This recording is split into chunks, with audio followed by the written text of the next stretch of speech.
प्यारे बच्चों, आज हम लोग पढ़ेंगे गैसों की द्रव में विलेयता अर्थात हेनरी का नियम।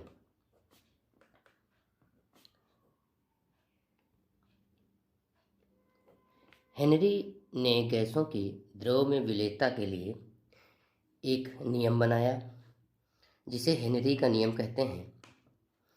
हेनरी ने बताया कि स्थिर ताप पर किसी विलायक के इकाई द्रव्यमान में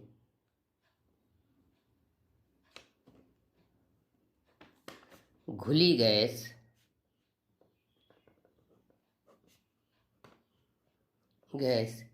की मात्रा गैस के दाब के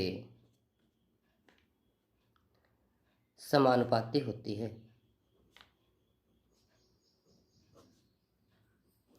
यदि देखा जाए कि किसी गैस की W ग्राम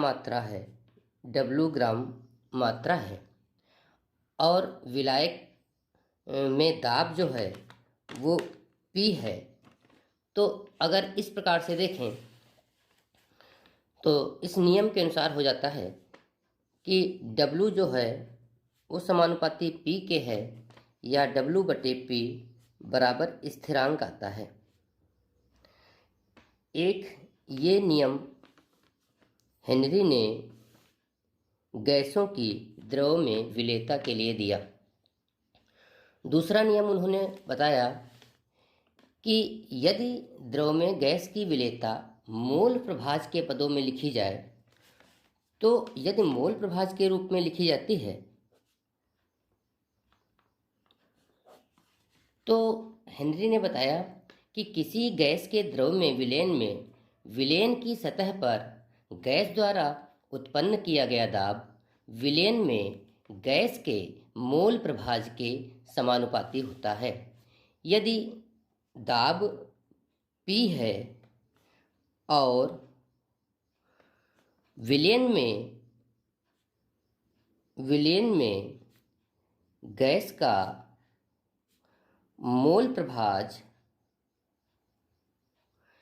X है, तो ये कह सकते हैं कि P समानुपाती X या P बराबर KH गुणे X, जहाँ KH एक स्थिरांक है जिसे हेनरी स्थिरांक कहते हैं।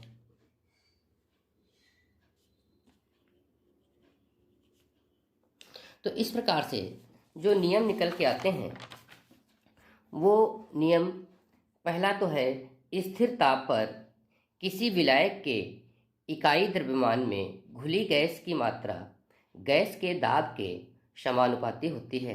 माना किसी गैस के W ग्राम इकाई द्रव्यमान विलायक में दाब P पर किसी विलायक में घुलते हैं, अतः W समानुपाती P या W/P बराबर स्थिरांक। अथवा दूसरा नियम लेते हैं कि किसी गैस द्रव के विलयन की सतह पर गैस द्वारा उत्पन्न किया गया दाब विलयन में गैस के मोल प्रभाज के समानुपाती होता है।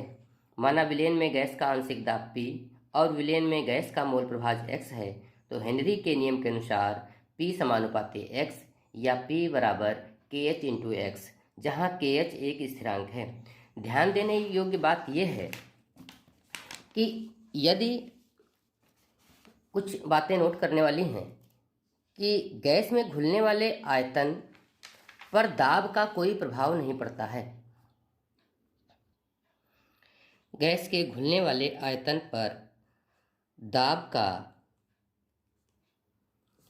कोई प्रभाव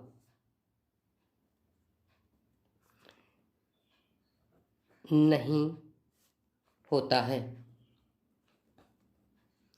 गैस समीकरण 11वीं क्लास में पढ़ी थी PV बराबर nRT, जिसे PV बराबर W/m/R/T बोलते हैं। इसी के अनुसार V बराबर W/R/T/P/m।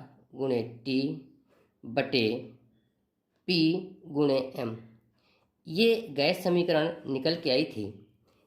इसी गैस समीकरण का प्रयोग यदि यहाँ पर करें और हम कहें कि यदि किसी गैस के W ग्राम दाब P पर किसी विलायक में घुलते हैं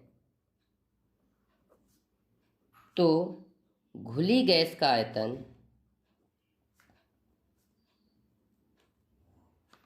V बराबर W/R/T/P/m हो जाता है। इसी प्रकार से यदि हम दाब जो है वो 2 गुना कर दें अर्थात 2P कर दें तो गैस का भार जो घुलेगा वो भी 2 गुना हो जाएगा। इस प्रकार अगर सेकेंड फेज की बात करें तो V1 बराबर 2W/R/T/2P/m हो जाएगा।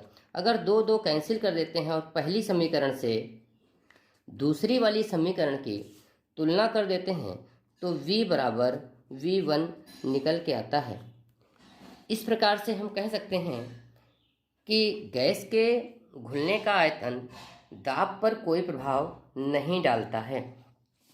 इसके अतिरिक्त हेनरी के नियम की कुछ सीमाएं हैं, उनको भी ध्यान रखना होता है कि हेनरी के नियम की जो सीमाएं थीं उसमें कहा गया है कि गैस का दाब बहुत उच्च नहीं होना चाहिए, ताप बहुत कम नहीं होना चाहिए, विलायक में गैस की आणविक अवस्था में परिवर्तन नहीं होना चाहिए। हेनरी के नियम के कुछ उपयोग हैं, उन उपयोग पे बात करें कि जैसे सॉफ्ट ड्रिंक में कार्बन डाइऑक्साइड की विलेयता बढ़ाने के लिए बोतलों को उच्च दाब पर सील किया जाता है कि कोल्ड ड्रिंक की जो बोतलें होती हैं उसमें उच्च दाब पर उसको सील किया जाता है जिससे कार्बन डाइऑक्साइड गैस पेय पदार्थ में मिल जाए। समुद्र में जो गोताखोर जाते हैं वो श्वसन के लिए ऑक्सीजन और हीलियम का मिश्रण प्रयोग करते हैं, क्योंकि जब वो समुद्र के अंदर से बाहर निकलते हैं तो उनको दर्द कम लगे, दर्द का एहसास कम हो, इसीलिए ऐसा किया जाता है। और फेफड़ों में जो कार्बन डाइऑक्साइड और ऑक्सीजन का एक्सचेंज होता है वो भी हेनरी के नियम पर आधारित है। तो बच्चों, आज हम लोगों ने हेनरी के नियम का अध्ययन किया। धन्यवाद।